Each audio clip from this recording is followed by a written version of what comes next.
আসসালামু আলাইকুম ওরহমতুল্লাহি ওবরাকাতুহু। সকল প্রশংসা সেই মহান আল্লাহর জন্য, যিনি আমাদেরকে জীবন দান করেছেন, ঈমান দান করেছেন এবং তার দ্বীনের আলোয় পথ চলার সুযোগ দিয়েছেন। দুরূদ ও সালাম বর্ষিত হোক আমাদের প্রিয় নবী হযরত মুহাম্মদ সাল্লাল্লাহু আলাইহি সাল্লামের উপর।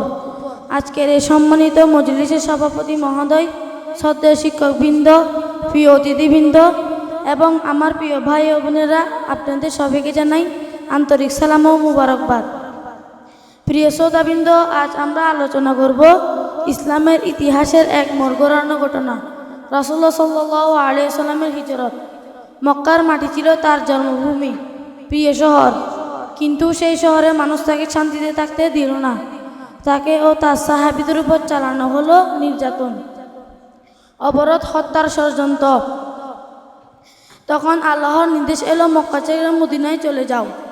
কল্পনা করুন, একজন মানুষ তার জন্মভূমি ছেড়ে যাচ্ছেন, চোখে জল, হৃদয় ব্যথা, কিন্তু সেই বিদায়ের মধ্যে লুকিয়ে ছিল নতুন সূচনা। মদিনায় পৌঁছে রাসূলুল্লাহ সাল্লাল্লাহু আলাইহি ওয়াসাল্লাম শুধু নিরাপদ আশ্রয় পেলেন না, বরং পেলেন এমন এক সমাজ যেখানে ইসলাম বিকশিত হলো, শক্তি অর্জন করলো এবং সারা পৃথিবীতে ছড়িয়ে পড়ল। হিজরতের শিক্ষা আমাদের জন্য কি? প্রথমত, ঈমান রক্ষার জন্য ত্যাগ স্বীকার করতে হবে। কখনো কখনো প্রিয় জায়গা, প্রিয় মানুষ, এমনকি নিজের সন্তানাদেরও ছেড়ে দিতে হয়। দ্বিতীয়ত, আল্লাহর পরিকল্পনা সবসময় আমাদের পরিকল্পনার চেয়েও বড়।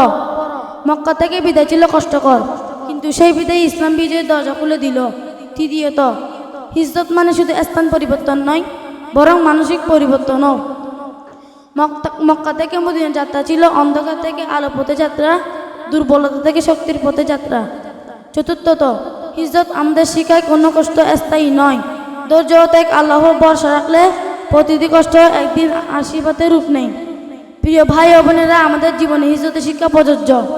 হয়তো আমাদের মক্কা হলো পাপের পরিবেশ, অন্যায়ের সঙ্গ, খারাপ অভ্যাস, আর আমাদের মদিনা হলো সত্য, ন্যায়, আল্লাহর সন্তুষ্টি। আসুন আমরা প্রত্যেকে নিজের জীবনে হিজরত করি, অন্ধকার থেকে আলোর দিকে, অন্যায় থেকে ন্যায়ের দিকে, গাফিলতা থেকে আল্লাহর স্মরণের দিকে।